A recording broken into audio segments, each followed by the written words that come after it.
कैसे हो आप सब। आशा करता हूँ आप सब सही होंगे। बात करेंगे समाज के बारे में।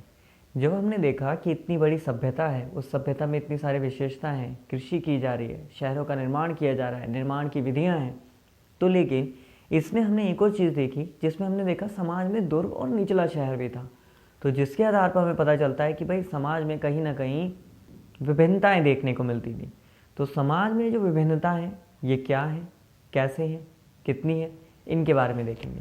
तो समाज में जो विभिन्नताएं देखने को मिलती हैं, ये विभिन्नता से समाज में जीते हुए लोगों के साथ ही नहीं था, बल्कि यहाँ पे शब्दहन प्रणाली में भी ये विभिन्नताएं देखने को मिली है। अब ये विभिन्नताएं थी क्या, आइए पढ़ते हैं। तो यहाँ पे शवदान की अगर बात करें तो शवदान मतलब इनको मृत्यु जब हो जाती थी उसके बाद ये करते क्या थे। तो माना जाता था जो डेड बॉडीज मतलब मृतकों को क्या किया करता था, गर्तों मतलब गड्ढों में दफना दिया जाता था। इसके अलावा गड्ढों का मतलब ये नहीं गड्ढे खोद दिए गए, गड्ढों का मतलब प्रॉपर उनकी जो कब्र हुआ करती थी उस प्रकार से इनको दफनाया जाता था विधि विधान के स्वरूप। इसके अलावा यहाँ पे जो बनावट अगर देखा जाए तो एक दूसरे से बिल्कुल अलग होती थी। कुछ स्थानों पर तो इनको चिनाई कर दी जाती थी। इसके अलावा कब्र में मृदभांड और आभूषण जिनका प्रयोग मृत्यु के बाद भी किया जाता था, अर्थात यहाँ पे मृतभांड उनके साथ रखे जाते थे और उनके साथ आभूषण भी रखे जाते थे।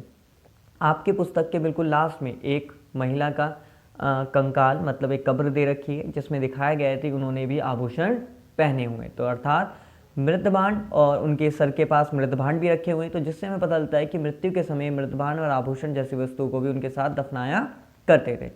लेकिन जैसे कि हम ऑलरेडी पहले पढ़ चुके हैं कि आभूषणों में विशेषताएं ये थी कि भैया पुरुष और महिला दोनों पहनते थे, तो जिसकी वजह से पुरुषों तथा महिलाओं दोनों के साथ ही आभूषण प्राप्त हुए हैं। जिसके देखने को मिलता है कि खोपड़ी के पास शंख के 3 छल्ले, जस्पर के मन के और अन्य सूक्ष्म मनकों से बने आभूषण प्राप्त हुए हैं। तो ये बताया गया है कि जो उनके आसपास जो आभूषण देखने मिले वो किन किन प्रकार से बनाए जाते थे। कहीं कहीं तो कब्र से दर्पण देखने को मिला है और पता चलता है ये दर्पण किसका बना होता था, तांबे का बना होता था। इसके अलावा तो यहाँ के लोग हमें एक और चीज़ पता चलती है कि जिसमें हमें पता चलता है कि यहाँ पे विलासिता की वस्तुओं की भी खोज की गई, जिससे यहाँ के लोग कुछ अपनी ऐशो आराम की ज़िंदगी जिया करते होंगे। तो वस्तुओं को मुख्यतः 2 भागों में विभाजित किया गया है, पहला उपयोगी वस्तुएं और दूसरा विलासिता की वस्तुएं। अब ये उपयोगी वस्तुएं क्या हुआ करती थी। उपयोगी वस्तुएं मतलब वह वस्तुएं जिनका रोजमर्रा में उपयोग किया जाता था। ये सामान्यतः पत्थर और मिट्टी की बनी होती थी। इसमें अगर देखें तो चक्कियाँ, मृदभांड, सुइयाँ, झावा आदि प्राप्त हुए हैं और ये बस्तियों में अधिक संख्या में पाई गई हैं। और आप जानते हो जिनकी संख्या अधिक होगी मतलब उनका रोजमर्रा में प्रयोग किया जाता होगा, वह सामान्यतः वस्तु होती थी। लेकिन अगर हम बात करें वहीं पर विलासिता की, जिसमें ये इतनी अधिक मात्रा में नहीं मिली जितनी उपयोगी वस्तुएं मिली हैं, तो ये दुर्लभ थी। इसके अलावा इसका निर्माण महंगी और अनुपलब्ध मतलब जो कि आसानी से उपलब्ध नहीं हुआ करते थे उस पदार्थों से इनको बनाया जाता था। जैसे फ्रांस से बने हुए पात्र देखने को मिले हैं मतलब बर्तन देखने को मिले जो कि कीमती हुआ करता था और इनका निर्माण करना भी कठिन था। अगर हम यहाँ पे एक और चीज़ हमें देखने को मिलती है, यहाँ पे जो महंगे पदार्थ हुआ करते थे उनकी जो वस्तुएं हमें मोहनजोदड़ो और हड़प्पा जैसी बस्तियों से प्राप्त होते हैं, जबकि कालीबंगन जैसी छोटी बस्तियों से हमें प्राप्त नहीं होते। तो इसका मतलब ये हमें पता चलता है कि जो भी महंगे पदार्थ वाली जो वस्तुएं हुआ करती थी वो बड़े बड़े शहरों में प्रयोग में लाई जाती थी और छोटे शहरों में हमें अधिकतर उपयोगी वस्तुएं ही प्राप्त होती हैं। इसके अलावा उदाहरण के तौर पर फ्रांस के बने हुए जो पात्र हुआ करते थे मतलब बर्तन हुआ करते थे जिसमें क्या आता था, सुगंधित द्रव्य देखने को मिलता है, वही आज के टाइम पर हम कहते हैं उसे परफ्यूम। तो इसका प्रयोग किया जाता था। शिल्प उत्पादन के विषय में जानकारी कि अब हम देखेंगे यहाँ पे जो शिल्प उत्पादन था मतलब वस्तुओं को जो निर्माण किया जाता था उसकी जानकारी देखते हैं। तो उसमें जो शिल्प कार्य हुआ करते तो उसमें था क्या, तो उसमें या तो मनके बनाना, मनके अर्थात मोतियाँ बनाना, उसके अलावा शंख की कटाई आप जानते ही हो, धातु कर्म धातु के ऊपर काम करना, इसके अलावा मोहर निर्माण, जब मोहर हुआ करती थी जो हमने बात करी थी अभी, ठीक है, सेल खड़ी की बनी जो हुआ करती थी उसका निर्माण, और बाट बनाना। बाट अभी हम देखेंगे क्या किसका कैसे प्रयोग किया जाता था। निर्माण में अगर जो वस्तुओं का प्रयोग किया जा रहा है तो उसके अंदर बहुमूल्य पदार्थ भी हुआ करते हैं जैसे कि पत्थर। पत्थर में कौन से, कार्लिनियम, जैस्पर, स्फटिक, क्वार्ट्ज और सेल खड़ी, ये अलग अलग प्रमुख वस्तुएं प्रयोग की जाती थी। जब भी कोई भी वस्तु बनाई जाएगी पत्थरों से तो वो इन्हीं पत्थरों से बनाई जाती थी। लेकिन अगर धातु की बात करें तो धातु के लिए क्या था, तो धातु के लिए यहाँ पे तांबा, कांस्य, सोने, इनसे वस्तुओं का निर्माण किया जाता था। आगे देखते हैं। इसके अलावा यहाँ पे हमें पता है कि ये अगर सभ्यता अगर देखा जाए तो हमें गुजरात की तरफ भी देखने मिलती है। गुजरात की तरफ हमें पता चलता है कि वहाँ पे तो समुद्र भी था, तो उसके आसपास हमें शंख की प्राप्ति होती है। तो वहाँ पे शंख, फ्यांस, पकी हुई मिट्टी का प्रयोग किसके लिए, मन के बनाने में इसका प्रयोग किया जाता था। मन के अर्थात मोती। पदार्थों को अगर देखा जाए तो यहाँ पे जो भी पत्थर हुआ करते थे, तो पदार्थों जो हमें प्राप्त होते तो उसमें पत्थरों को अगर बात करते तो कभी कभी आपस में जोड़कर भी उसको चक्राकार का निर्माण करते थे। मतलब ये मुख्य रूप से जो भी मोतियों का निर्माण करते थे उसमें ये, ठीक है, जो गणित की जो आकृतियाँ हुआ करती हैं, जैसे कि चक्राकार, बेलनाकार, गोलकाकार, ढोलकाकार या फिर खंडित, ठीक है, इन सभी से ये मोतियों का निर्माण करते थे। और इन सभी आकृतियों में क्यों करते थे, क्योंकि इनका निर्माण कर पाना कहीं ना कहीं सरल हुआ करता था। कुछ पर तो उत्कीर्ण या फिर चित्रकारी को करके भी इस पर सजाया जाता था। तो अर्थात यहाँ पे मोतियों पे आपको अलग अलग प्रकार की बनावट देखने को मिलती थी। इसके अलावा मनकों की अगर बात करें, मन के अर्थात मोती, ये सेलखड़ी जो मुलायम पत्थर था, आसानी से कार्य किया जा सकता था, उस पर इसका निर्माण कर सकते थे आसानी से, क्योंकि इसको आसानी से इसको शेप दी जा सकती थी। सेलखड़ी को क्या करते थे, चूर्ण लेप को सांचे में ढाला जाता, मतलब सेलखड़ी को पीस लिया जाता, उसको सांचे में डालकर भी मोतियों का निर्माण किया जाता था। लेकिन यहाँ पर एक और चीज़ एक मिली, कार्लिनियन। ये जो हुआ करता था ये लाल कलर का हुआ करता था, बाद में इसको पीले रंग का मन का बनाया जाता था। कैसे कि इसको जब पकाया जाता तो ये लाल से पीले में कन्वर्ट हो जाया करता था। इसके अलावा पत्थर के पिंडों को अलग अलग आकार, पिंड मतलब टुकड़ों को अलग अलग प्रकार में तोड़ा जाता और उसको अंतिम रूप दिया जाता। लेकिन यहीं पर चहुंदड़ों, लोथल, धोलावीरा से हमें छेद करने के भी उपकरण प्राप्त हुए हैं। इससे हमें पता चलता है कि ये मोतियों की माला भी बनाया करते थे, जो कि हमें मालाएं तो प्राप्त भी हुई हैं। इसके अलावा नागेश्वर एक और स्थान है, बालाकोट, जो कि समुद्र तट के पास थे। ये दोनों कहाँ थे, समुद्र तट के पास थे। और आपको मैंने बताया था कि अभी समुद्र तट के पास कौन सा राज्य था। इसी प्रकार यहाँ से क्या प्राप्त होते हैं, शंख, और शंख से बनी वस्तुएं जिनमें चूड़ियाँ, करछियाँ, पच्चीकारी शामिल थे। यह संभवतः अगर देखा जाए तो चौहंदड़ो और लोथल से मन के मोहनजोदड़ो और हड़प्पा तक लाए जाते थे। तो इसका मतलब ये है कि ये व्यापार भी किया करते थे, मतलब एक जगह वस्तु का निर्माण और दूसरी जगह उसको भेजा जाता था। फिर आगे देखते हैं, आगे हम बात करते हैं किसके बारे में, उत्पादन केंद्रों की पहचान। कि भैया अब जब इतना काम कर ही रहे हैं तो इतना काम करने के बाद और भी चीज़ें पता चलती हैं कि यहाँ पे कुछ चीज़ें पर्टिकुलर स्थानों पर ही बनाई जाती होंगी, तो उसमें देखते हैं वो क्या थी। तो सबसे पहले हमें पता चलता है उत्पादन केंद्रों की पहचान, कि यहाँ पे हमें कैसे पता चलता है कि कौन सा काम किस स्थान पर किया जाता होगा।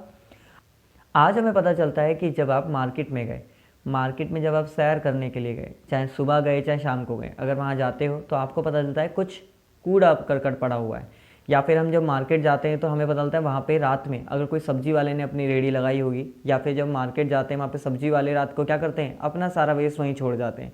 सुबह जाते हैं तो हमें वहाँ पे सब्जी के टुकड़े ये सारी देखने को मिलती है, तो हमें पता चलता है यहाँ पे कोई सब्जी वाला बैठा होगा। इसी प्रकार पुरातत्वविदों ने कैसे पता चला कि यहाँ पे प्रस्तर पिंड, ठीक है, पूरे शंख तथा तांबा अयस्क जैसे कच्चा माल, औजार, अपूर्ण वस्तुएं त्याग दी जाती थी, और जो कटा हुआ या वेस्ट माल वहाँ पे पड़ा हुआ होता था उसी की मात्रा अधिक मिलने पर पता चला कि वो वस्तुएं वहीं पर ही निर्माण की जाती होंगी, जिसमें त्यागा हुआ माल और कूड़ा करकट आदि था। इसके आधार पर हमें जानकारी प्राप्त होगी कि भैया यहीं पर ही ये काम किया जाता होगा। कभी कभी अगर देखा जाए तो बेकार टुकड़ों को छोटे आकार की वस्तुएं बनाने में प्रयोग किया जाता था। तो होता है ना, जब वेस्ट बच गया तो उस वेस्ट का भी यूज़ कर लिया उन्होंने। अधिक छोटे टुकड़ों को कार्यस्थल पर ही छोड़ दिया जाता था, मतलब जिनका यूज़ नहीं होता है, जो ज़्यादा ही छोटे टुकड़े हैं उनको वहीं पे छोड़ दिए जब उनका कोई यूज़ ही नहीं है। तो अनुमानतः, मतलब सामान्यतः अगर देखा जाए तो अनुमान लगाया गया है कि मोहनजोदड़ो और हड़प्पा बड़े शहरों में भी शिल्प उत्पादन का कार्य किया जाता था। मतलब ऐसा नहीं सिर्फ इन्हीं जगहों पे किया जाता हो, नहीं, बल्कि बड़े बड़े शहरों में भी शिल्प उत्पादन का कार्य किया जाता होगा।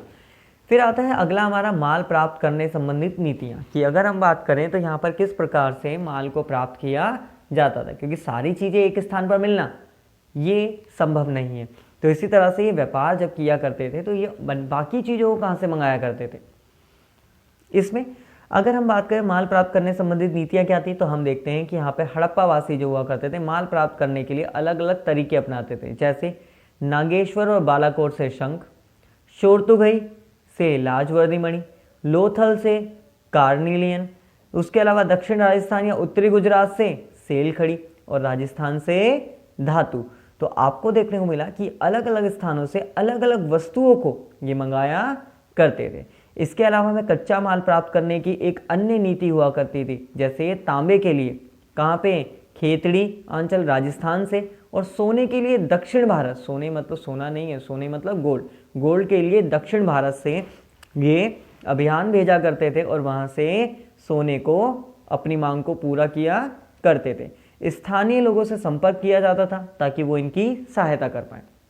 इसी तरह खेतड़ी क्षेत्र के साक्ष्यों को पुरातत्वविदों ने नागेश्वर जोधपुरा संस्कृति के नाम से भी नाम दिया गया। तो खेतड़ी क्षेत्र की बात करें, जो कि हमें पता चले खेतड़ी कहाँ था, हमारा राजस्थान के अंदर था। कहाँ था, खेतड़ी राजस्थान के अंदर था। तो उससे हमें पुरातत्वविदों से पता चलता है कि भैया यहाँ पे हमने इसको गणेश्वर जोधपुरा संस्कृति के नाम से भी इसको जाना जाता है।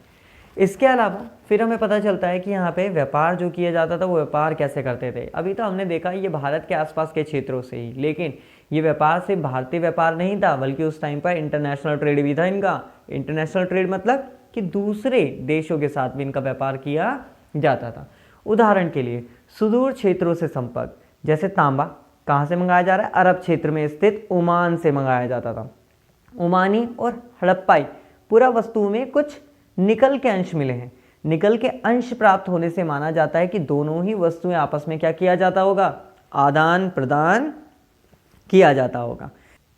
या आपने देखा होगा कि जब हमारे यहाँ केक आया तो केक पे हमारा हल्का सा हाथ लग गया तो हमारे हाथ का निशान केक पर और केक हमारे हाथ पर लग जाता है। तो उससे हमें पता चलता है कि हमारा हाथ कहीं ना कहीं केक पर लगा होगा।